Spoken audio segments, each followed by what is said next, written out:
On December 5, 2010, the Ben Bernanke appeared in the Federal Reserve infomercial on 60 Minutes. The cartoon bears were disappointed and want to ask more questions. So I will hypnotize this cartoon bear and turn him into the Ben Bernanke. You are now the Ben Bernanke. I'm now the Ben Bernanke. In Economics 101, you must have learned that central planning is economic bullcrap. So why did you become a central planner? I'm the best and the brightest, so central planning will work for me. That is what all central planners think. But to plan for 300 million people, you must be an omniscient Superman who knows everything about the resources and the people and what they want and need. It is impossible, and you have failed. What do you mean? In 2003, you said you wanted interest rates to stay really low to stimulate the economy. Those low interest rates caused a boom from spending borrowed money, which was mostly delusional money, created by the fractional reserve banking multiplier.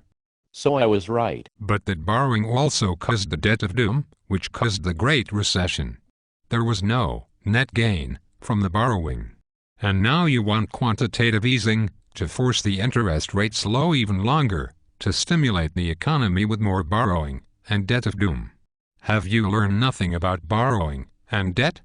Apparently not. During the financial crisis, you got $3,300 billion to the wonker bankers in America and abroad. Of that money, $1,700 billion went to American wonker bankers when you bought their toxic assets. Does that mean that $1,600 billion went to foreign wonker bankers? I do not have to answer. I'm independent. You said you are not printing money. That is true. The Treasury prints the money. Then I got one right. But you said the amount of currency in circulation is not changing.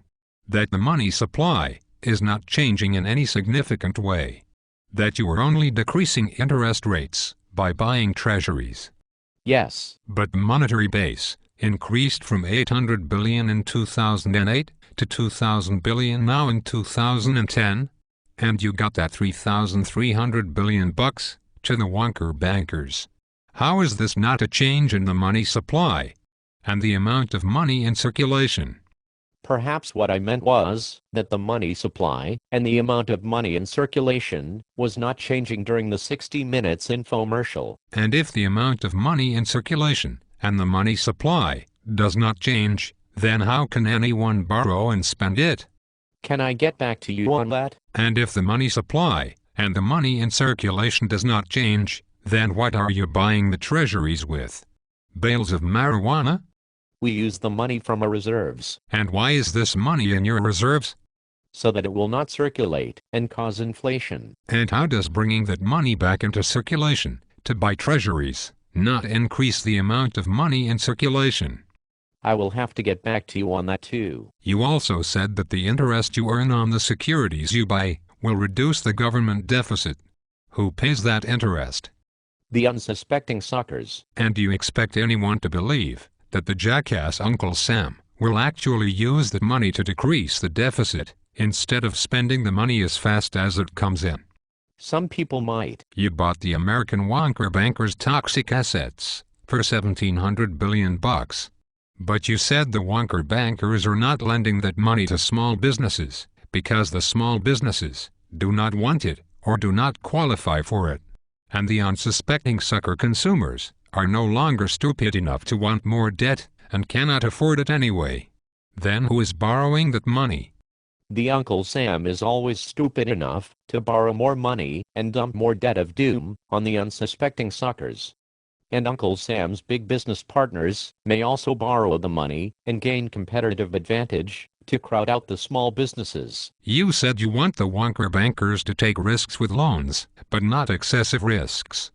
Yes. You are the only one who can tell them what the word excessive means to you. So you must make the lending decisions for them and micromanage banking. You also want quantitative easing, which is just inflation, to fix the high unemployment. That did not work in the 1970s.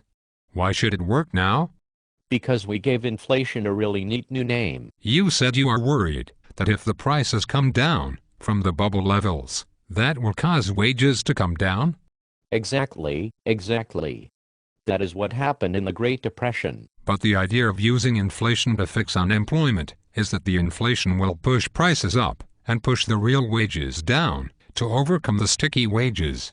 So you want wages to come down, but you say you do not want wages to come down.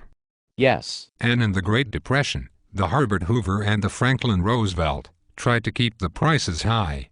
That increased unemployment because the human beings could not afford the high prices, so profits went down. Perhaps I was misinformed. Inflation money just steals purchasing power from the money that was already circulating. The losses of the losers exactly offset the gains of the winners. There is no net gain, so there can be no economic stimulation from inflation. So what do you hope to do with inflation?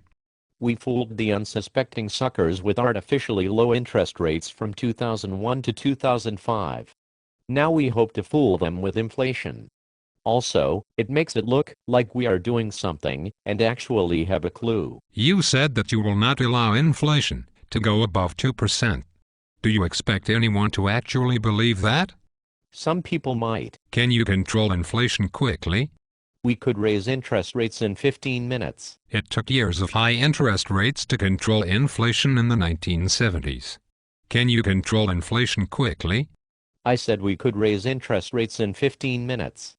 I did not say we could control inflation quickly. What happens when you raise interest rates to control inflation? The same thing that happened when interest rates were raised to control the inflation of the 1970s. It caused a bad recession. So the quantitative easing, the inflation, devalues the money for no net gain. Thank you, Ben Bernanke. We will now take a break from the best bright brilliance of the Ben Bernanke and continue in part 2.